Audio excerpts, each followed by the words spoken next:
Hi, ladies. It's Johnny here from Manspeak. Monday night 8:30, and tonight is our Manspeak interview with the man. And my guest tonight is Petros, who's all the way from Melbourne. Now, Petros is actually a personal crisis and mental health counsellor. But tonight, what we're going to talk with Petros about tonight is basically just his background of what his journey has been with women and relationships. Like I've said in the preview video the last couple of days, he has had a relationship for 7 years, which did end. But during that time and after, he's definitely learned a lot about himself, and that's definitely something that we'll be touching on tonight with the interview.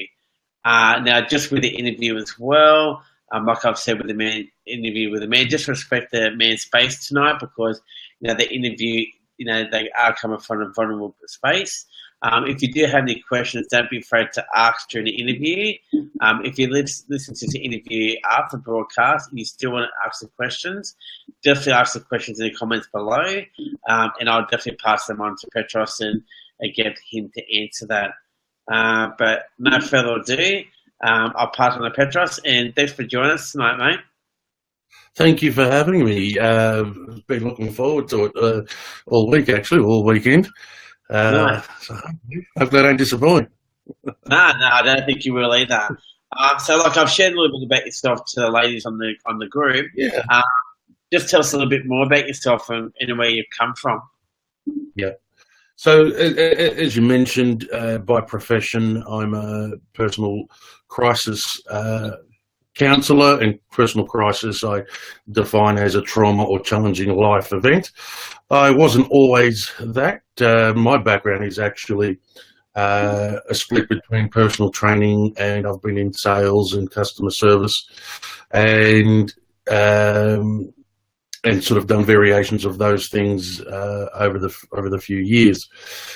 I was in a 7-year relationship. We met at university, and we fell in love, moved in pretty much straight away, and all those things. And over the years, the relationship developed as you would expect. I thought we were happy, and the relationship sort of towards the last few years was centered around, when will we get married? When will we build a home, establish our nest, and things like that. And for me, getting that piece of paper was never a big issue. It wasn't a big thing for me, but for me, it was more important that we set ourselves up right and do those things. But eventually, we built a home, and I finally had proposed, and then a week later, she walked out. Even after years of asking me for that commitment. It was pretty painful and quite the surprise. And the journey afterwards is, something that I value very much, because I had a number of realizations and also reactions afterwards to the whole event that even I wasn't expecting.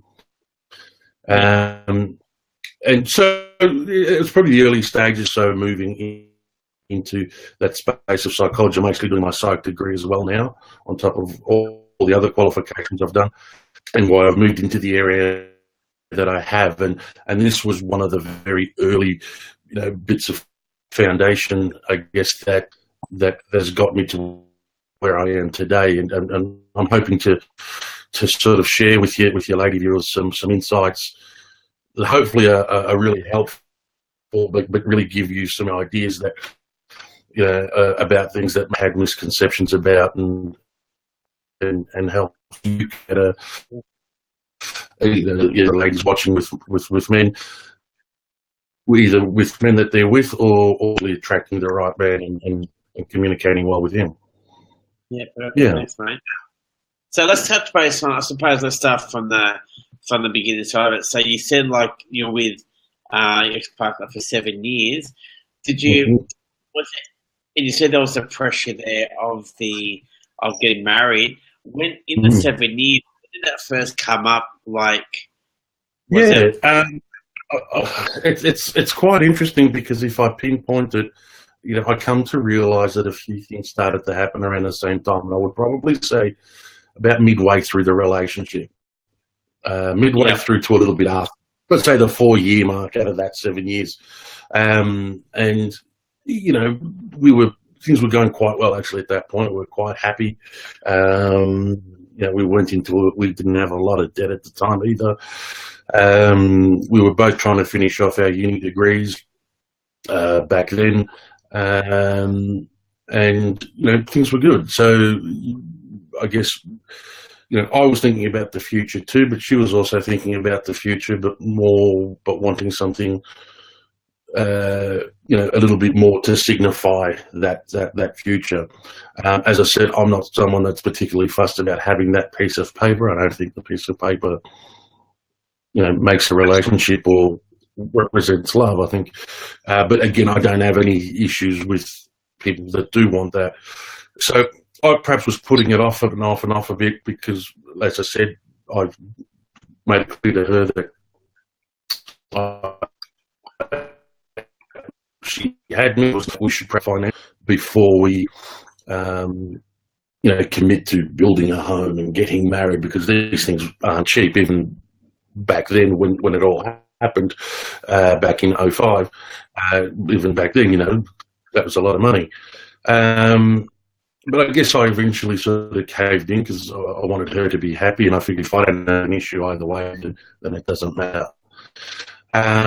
So at that point, it would have been 3 years of her asking, and some might argue maybe that was the problem. Maybe it took too long, and she cooled off on the idea or what have you. But I popped the question. We were 1.5 years into a brand new home as well, and then a week later, out.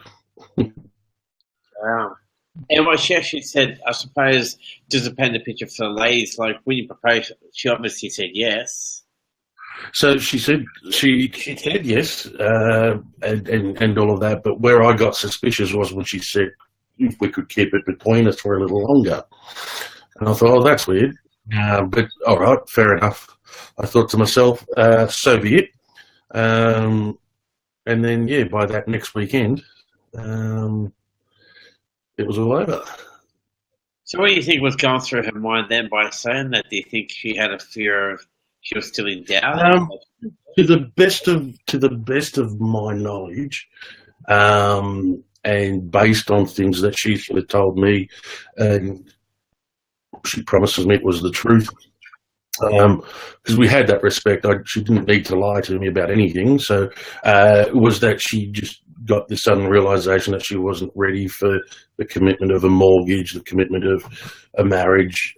She wanted to, I guess, explore herself a bit more and socialise a bit more before having to, I suppose, get too serious with life. I guess that's how she may have been seeing it, which was a bit of a cop-out because I was saying all along we don't need to go through to that much commitment. Yeah. And then to throw it back at me like that I think that was the bit that annoyed me the most. Yeah. So what was going through your mind? Like, what was going through your mind that first week? Yeah, it's interesting. I'll never forget it. It was the night that she walked away. It was the loneliest night I've ever felt. Like, it was deathly lonely. And you sort of think to yourself, what am I going to do? How am I going to get through this? What's my family going to think? What are my friends going to think? What do I say? And then your ego kicks in as well. And then you start thinking, well, how did she? Thanks, Jasmine, but don't worry, because it's maybe a lot stronger than I ever was.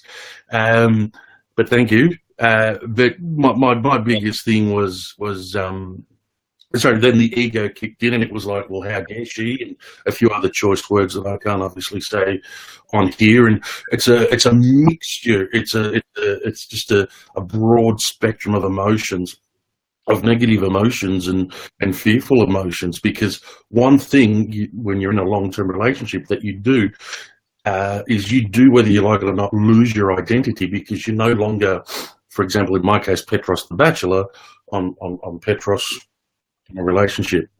And although you don't sort of necessarily lose yourself in the sense that you disappear, you do become dependent on being in a relationship to some degree. So when that's gone, especially when you've been in this relationship for so many years, all of a sudden it's tripped away, and you think, oh shit, who am I? What am I? What do I do? How do I do it? And as I said, then you go through the different stages of emotion. So initially, quickly, I'll touch on that bit. That's one bit I want to quickly touch on before we move forward from it. Like, I suppose, like you said, she left a week later.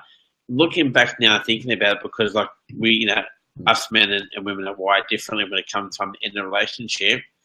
Like I've always said this to women on a page, like, women obviously, they make that decision at least 6 months before they leave. The ball starts to roll, and when they leave, they're emotionally attached or mostly emotionally attached. When did you notice, looking back now, when you look back, it's always about, I suppose, trying to recognize where it all started. Could you see where the signs started? Look, if I'm going to be completely honest, I'll say no, I didn't. Okay. Well, it wasn't the perfect relationship for a while, but I didn't actually see that coming. It really did take me by surprise, and I think maybe that was part of the shock factor as well. So to the level of emotion, was it the perfect relationship? It wasn't, but I dedicated myself to her happily. I loved her, and you operate off that hope that at some point, things will come right. You'll work it out or whatever. But that wasn't to be the case. Yeah.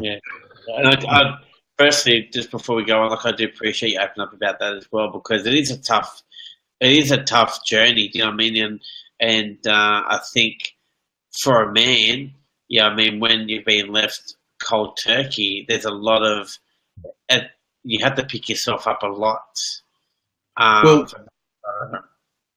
important for the ladies to know, and we were saying this before the start of the is that, and it's amazing how many women are slightly surprised by what I'm about to say, and it is that when a man sees his heart, when he dedicates himself to a woman, that's it. There's no shortcuts. It's everything. He gives everything. So then when this suddenly, if the woman walks away, it's a massive thing. It's a massive loss. It's a massive emotional event for a man. Not saying that it isn't for a woman, but what perspective now?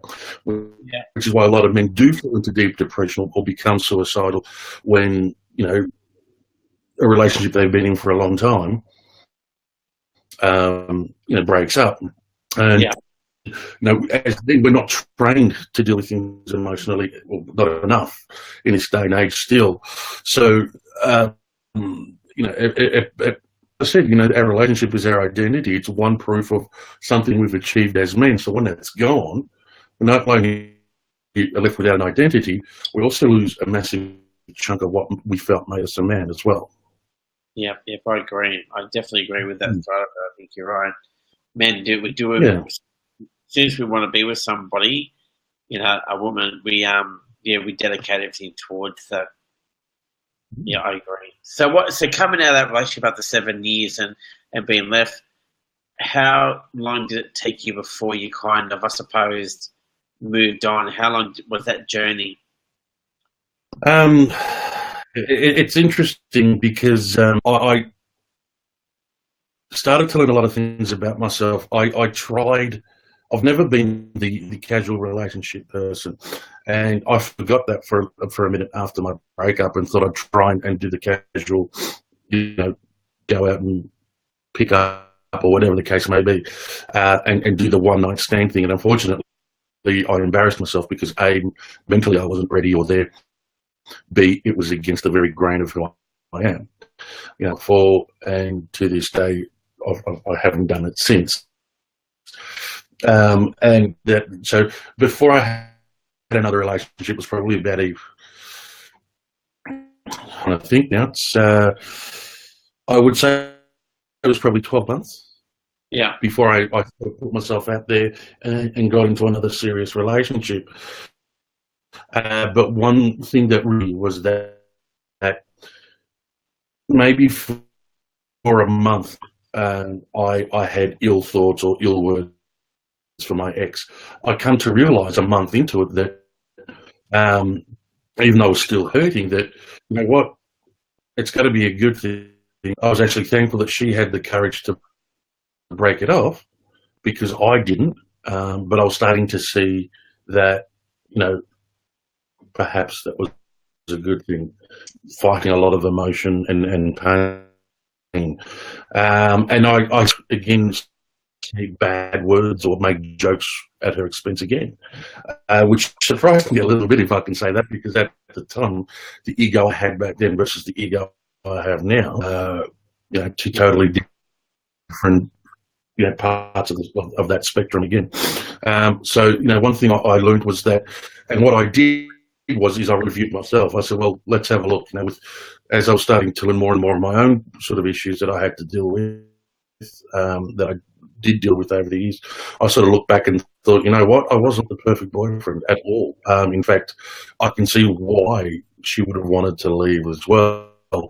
You know, I was an angry person. I was never a violent person, never raised my hand or anything. But I was an angry person, you know, and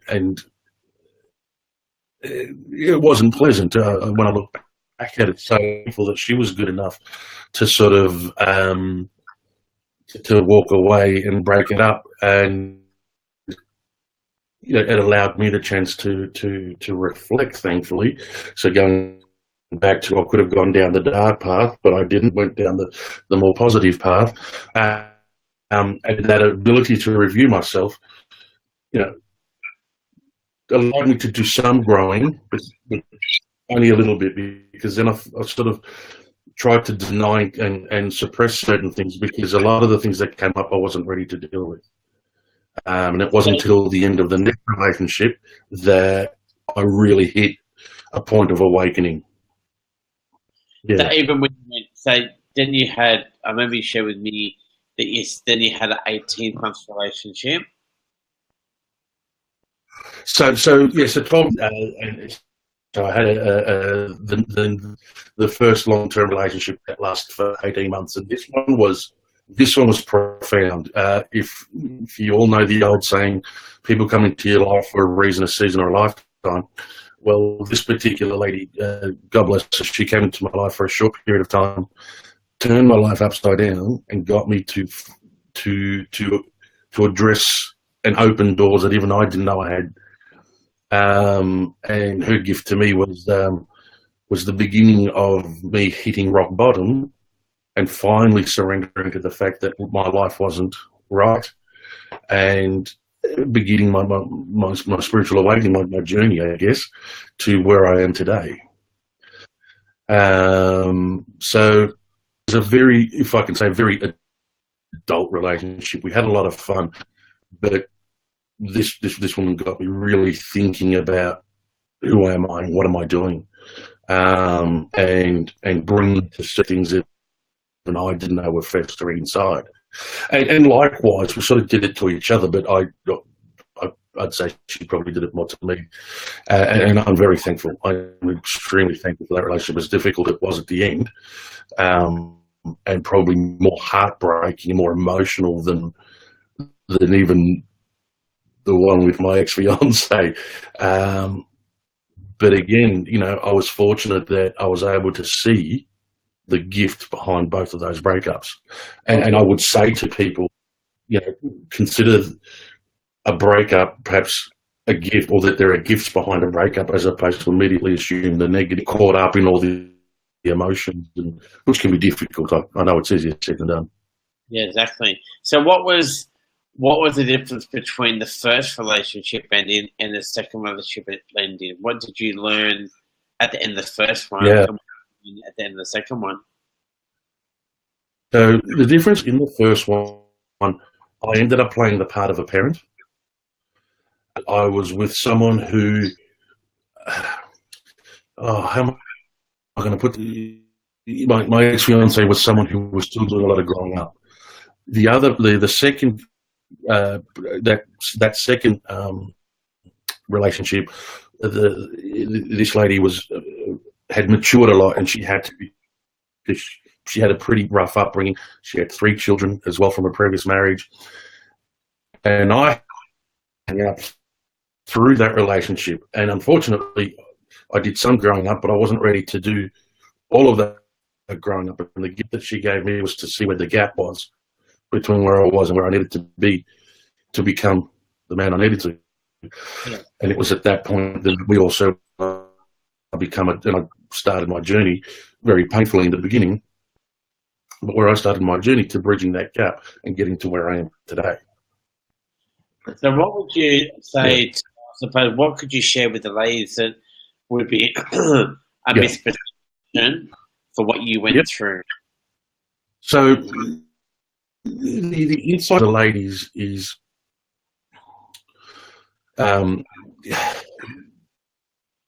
understand the men. Our primary thing is to be problem solvers, okay, and we're not always going to be able to do that. And one thing that happened in the second relationship is that that I was with respected that, and what was great was she gave me the opportunity, and I suppose avoided emasculating me by allowing the issues even when I didn't have the answers, and she also encouraged that in a way that didn't make me feel lesser of a man, right? Because for us, it's important to be a man. So she encouraged me to become more emotionally intelligent as well, but without encroaching on my need to be a man, which meant as I developed mentally, psychologically, spiritually, developing as a man, and it was more of a ask me questions, which is what we prefer as men. We prefer to have questions asked, because we're problem solvers. So we ask questions that help us get to, and so now I would say to the ladies, don't approach us as you would your female friends. Yeah. Okay. Yeah. Because we understand that for us, we wouldn't like to talk about things and feel things through. For us men, it's more about strategizing and problem solving. It's another form of talking, but it's just a different way of doing it. So you can't think with your lady brains per se. By all means, but you've just got to try and understand the man brain for a bit, and use that knowledge in your communication with us. Would you say us men are more like, if there is a problem, that we kind of need to step back a bit, process it, and then talk about it from then? Where I suppose, I've done a few interviews now with men. I feel like that kind of comes up a fair bit. Where I think when us men kind of step back a bit, have to think about things, women kind of panic a bit and think something's happening because they want to resolve it right now, where we're kind of thinking, hold on, let's step back a bit, think about it. And then, like you said, we're problem solvers. So then we're going to come up with a solution. Yeah. Correct. Yeah. As hunter-gatherers, our job is to problem solve. And the problems our caveman ancestors had were, okay, when's the right time to go out and hunt? What am I going to hunt? How am I going to hunt it? How am I going to bring it back for my family to eat? How am I going to avoid being eaten? So it's very logical brain versus the creative side of our brain. And so this is and this is what I would say to the ladies, understand that, and that's how you'd want to approach us. There will be a time to allow the feminine touch, absolutely. But initially, especially when we're really overwhelmed with a problem, that understand that we need to, as part of us being men, we need to be allowed to problem solve. So rather than talking to us and trying to get us to feel it through, work with us on a more planning or strategy or problem solving level, I suppose, is what I'm trying to get at. Yeah. Good point. Because we'll respond a lot better to that. Yeah, exactly. I think I suppose that's the difference. I suppose the breakdown in communication, isn't it, when it comes to men and women from that? And I suppose women have expectations how we should be talking, and then that's just different. You know what I mean? And I think when we do start becoming vulnerable with women, then that's when we feel more comfortable with the women. If we're starting to be more vulnerable, then women have to respect our vulnerability and not question it at that time. Yeah. And the contrast, perhaps a simple contrast, is when a woman asks a man a question, it doesn't necessarily mean that she wants the answer. She just wants to be listened to. Whereas with a man, he wants to be asked the question and be allowed to answer it or think it through. So they're the different constructs. So if you can understand the differences there, then you'll go a long way towards, having a great relationship with your man, or a man, eventually the right man if you're not in a relationship at the moment, or even too, John, even if you're in a or gay marriage or a relationship, you've still got your masculine and feminine energies, of which one will be more prominent than the other, and it actually works the same way. Oh wow! Yeah. Well, there you go. Something gone. Wow. There's just something there, but just sort of throw in a little bit of something different. But yeah. Yeah, it's very interesting. And I think these days too, us men, we kind of bottle things up a bit. Like you said, when you get left during a relationship, it's all about those feelings are still sitting in there. You know what I mean? Where women, I feel women can open up a bit more easier when something like that happens. But I feel as men, I think we're kind of getting a bit more. We're improving with our vulnerability. We're improving with that little feminine side. Where years ago it's like, suck it up, toughen up, showing emotions. And unfortunately, one of the issues that comes from that attitude, amongst the many, is that quite often we are viewed, when it comes to matters of emotion or feelings and things like that, we're viewed as being stupid around that. And that's far from the truth. It's just we show it differently, or we perhaps haven't been trained on how to show it right. There's something we're stupid towards it. And that's another thing I would encourage couples not to do to each other, is talk down at each other when it comes to certain topics. I know that couples like to have a dig at each other. I guess it's what you do. But there are certain implications when it's done at certain times in certain ways. But it also may encourage at time, non-progress when it comes to building emotional intelligence with men. What I'm definitely curious to ask you about is that, obviously knowing what you know now, and you're 40 years old, and if I think 2005, so 12 years ago, so you would have been 28 when that relationship ended. Thereabouts, yeah. So if you know what you know now that you've gone, thanks, mate. I was good at maths at school. So, going back, if knowing who you are now, if you went back and then you visited Petros at 28, what would be three things that you would be telling him at that stage? Have faith, be patient, and just persist. Things will work out. So I wouldn't want to give any answers. Yeah. I wouldn't want to give any answers. I would want to give myself my God-given right to experience and learn, because that's how you grow. That's how you learn.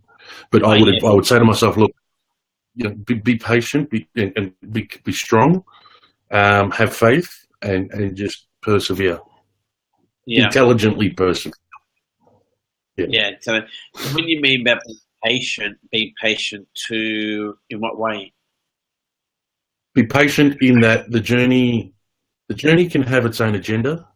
Things will not always, in fact, if anything, really happen when we want them to. But in process and the building process, so your own personal development But there are also at times where it feels like it'll never end and it's really dark and overwhelming.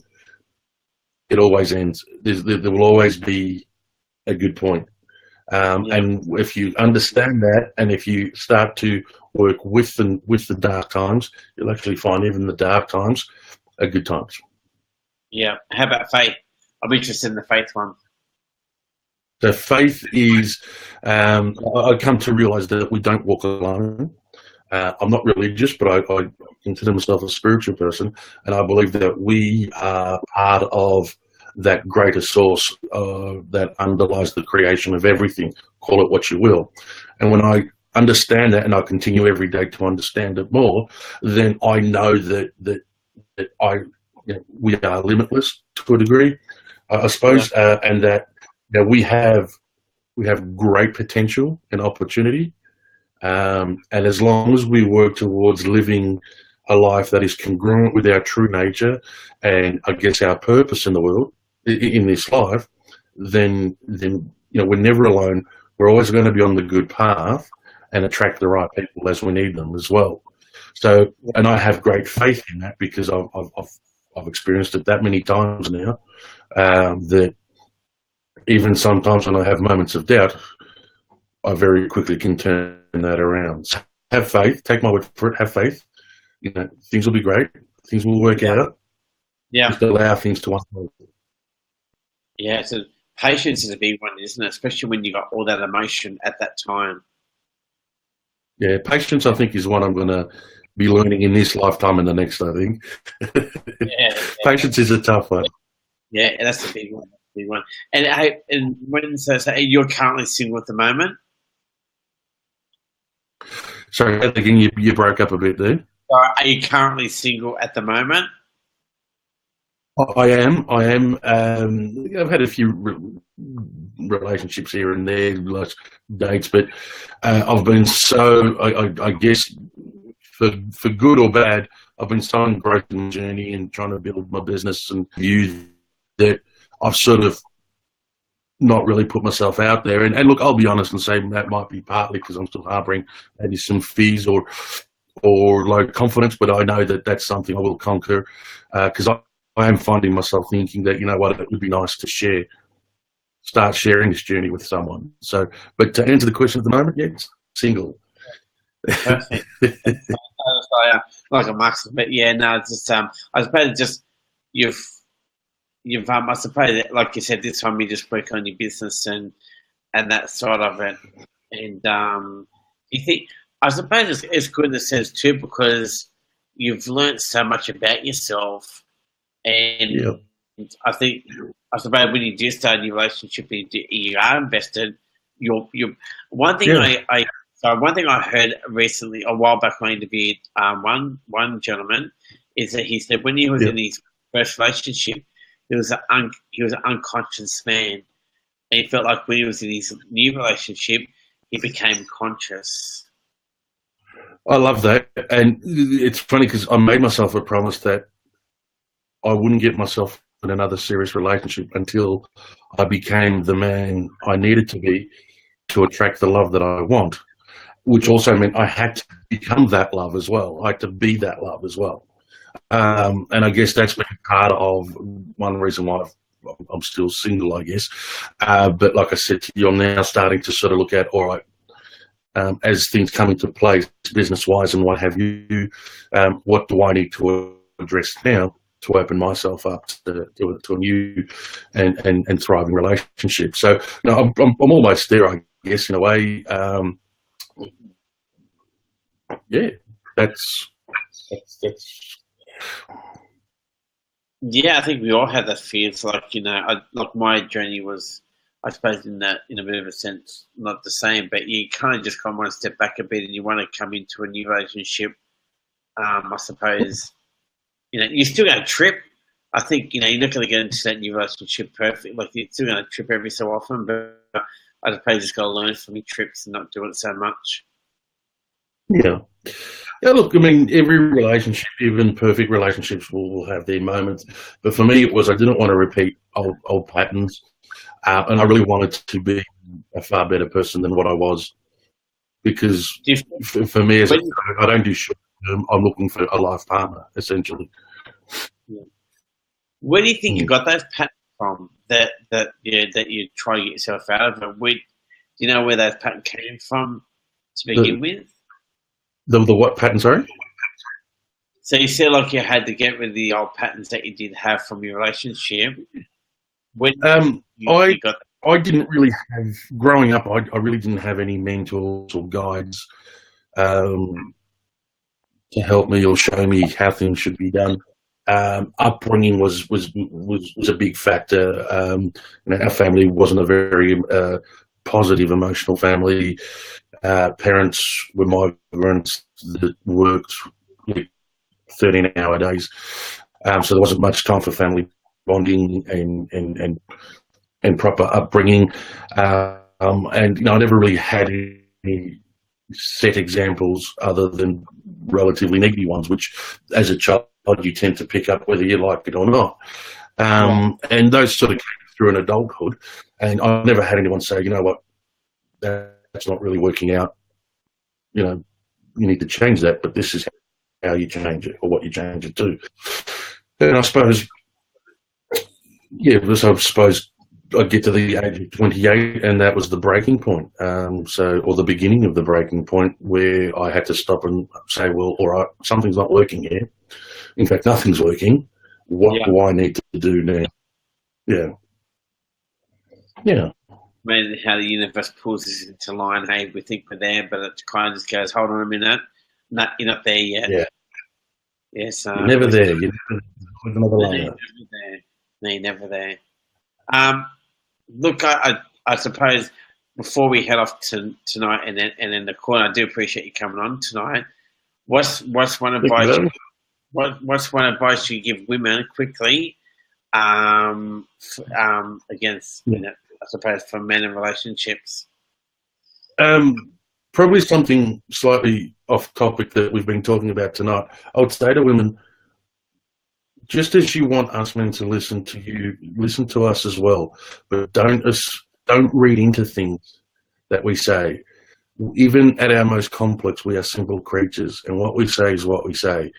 And just respect that and work with us rather than make assumptions, talk down to us, treat us like idiots or anything like that. Just understand that what we say is what we say.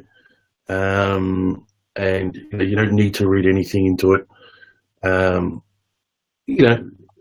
because that was something I sort of realised with my relationships, both the two significant ones and previous ones, is you say something and quite often, the woman will read into it when there's absolutely nothing to read into it, and that can often be the cause of conflict or create doubt and mistrust.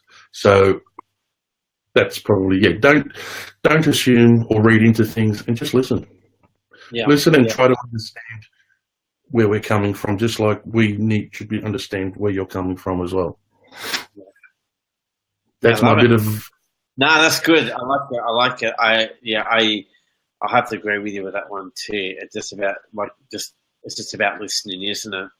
So anyway, so look, I appreciate you coming on tonight, mate, and sharing your journey, and definitely sharing. I think you've definitely come up with some really good tips for women from a man's view, and hopefully, the ladies do learn something out of tonight's call. Just to touch base with the ladies as well before we end the call, like I said at the start of the call, if you have any questions with Petros's interview tonight and you listen to the recording, don't be afraid to ask the questions. I'll definitely be touching with Petros during the week if I do get asked any questions to get his responses. But again, I definitely do appreciate you coming on tonight, and like every other interview, I always get something out of it. I've definitely learned something from your interview tonight, and good luck with everything in the future. And you, I appreciate and thank you to all the listeners as well, all viewers. Okay, ladies. From Sonia and Petros, have a good night and chat to you soon.